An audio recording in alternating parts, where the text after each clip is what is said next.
Once again, Candace, I would love to thank you for your patience with me, as I've definitely been delayed on almost all of my assignments this semester.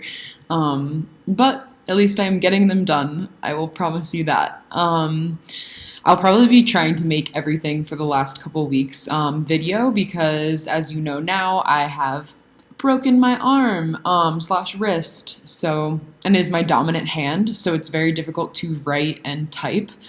I can do it, it's just painful and it takes a very, very long time. So recording myself talking or speaking into a phone or speaking into my computer has been way more helpful for me.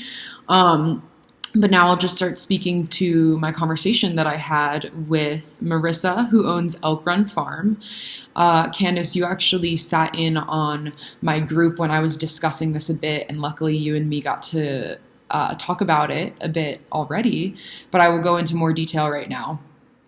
So we talked a lot about how her farm is run and how she got kind of fundraising and etc.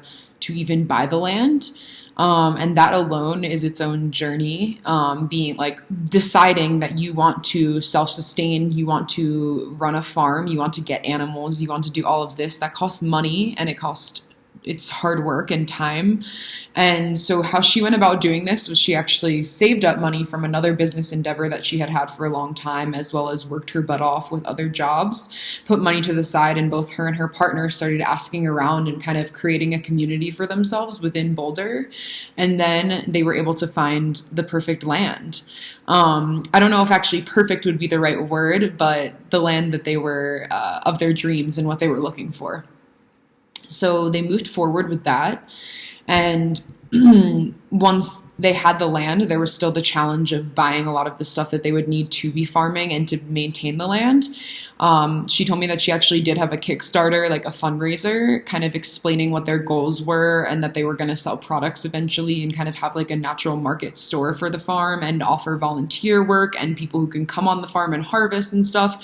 So that kind of, I think, once again, having that community inclined collaboration that we've also talked about. So like involving the community and letting them know that they will have a place with this farm as it moves forward allowed them to feel like they had a space and wanted to be a part of it. So many people contributed.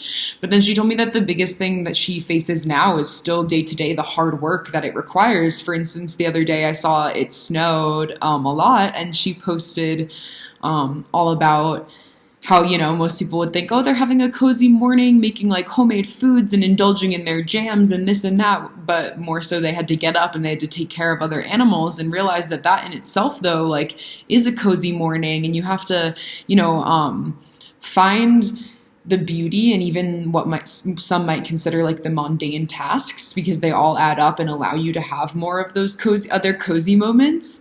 So yeah, I feel like the biggest theme that came up was hard work and also almost physical labor, which is ironic that I broke my arm right after this, because I cannot do much physical things or hands-on things. And I'm a very, very, very, as you know, Candace, hands-on person. My job is in a kitchen, as well as like, doing like tincture extracts and stuff like that. So I just work with a lot of hands-on materials. My art forms are they're not painting or drawing, which are also hands-on, but they're like working with tools and machinery and, yeah, definitely pushing these hands to the limit. Yeah. So another thing that also came up, which is a huge thing for me, is sustainability. She would consider herself somebody who goes along the lines of regenerative agriculture and permaculture, although she's also trying to work with local indigenous forces and seeing how her land will change with the climate as it continues to change, and the impending almost doom that we have and foresee, especially with specifically in Colorado, droughts and forest fires, which they actually had to face in the beginning of this fall as well. So yeah, it was just a lot of topics of like how you have to be willing to almost trust in the universe, trust yourself, and also put in the work. Like this is going to take a lot of work of you working on yourself, working with the land, and being willing to communicate and also learn from others who have worked with this land more than you and take their help. Thank you.